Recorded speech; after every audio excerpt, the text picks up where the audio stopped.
Good evening and welcome to Late Night Review, where we talk about what's happening and what's not. I'm Maddie Cashel. And I'm Emil Shabanov. And here are tonight's top stories. A new book on the current state of affairs in the White House claims that Kellyanne Conway is the #1 leaker. That's interesting. I thought that Trump would prefer that Ivanka give him golden showers.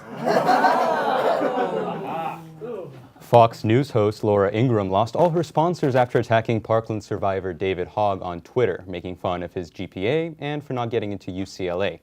A bold move coming from a woman who got her JD at the University of Virginia, home of the marching Nazis.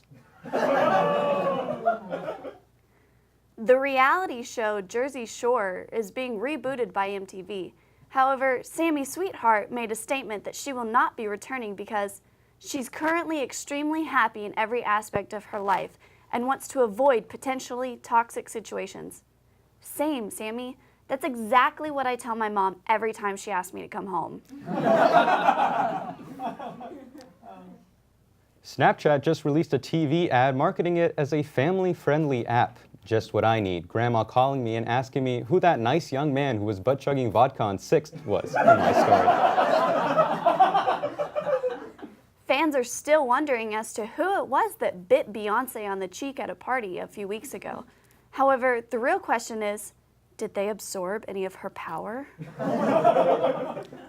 This Easter, Donald Trump Jr. and his wife Vanessa displayed a tender moment at the White House Easter egg hunt. However, when his children opened one of the eggs, a note inside read, "April Fools, we're still getting divorced."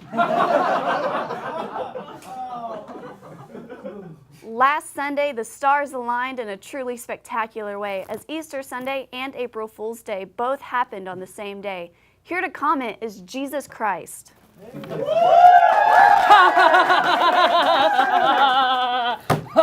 Now, this is really funny stuff, you guys. Now, am I actually invited here, or is this another April Fool's Day joke? Of course not. We really invited you here because we want to hear your thoughts on last weekend. Did somebody pull a mean April Fool's Day prank on you? Well, okay, not exactly. So I was actually trying to pull one myself, and then it kind of backfired on me in like a major way. Well, tell us about it. Okay. So earlier this spring, I was like doing my thing, making those plans for my, death, burial, and resurrection, just me things.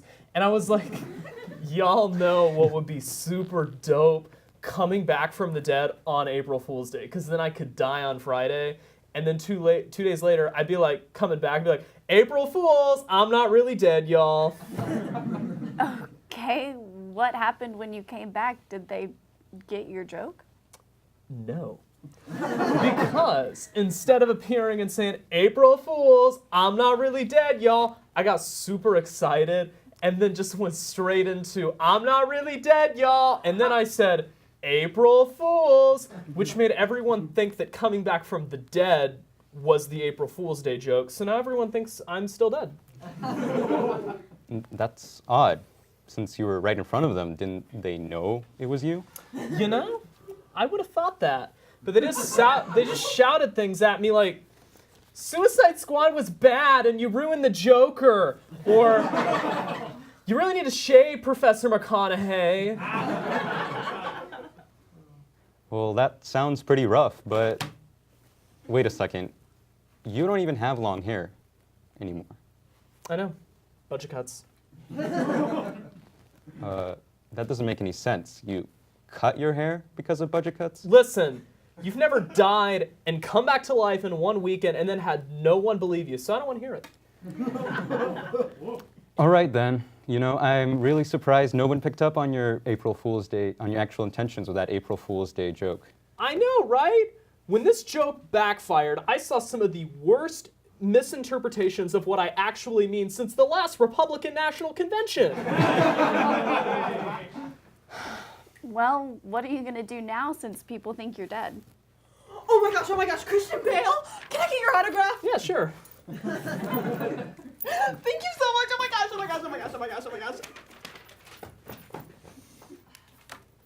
You're looking at it. Jesus Christ, everyone.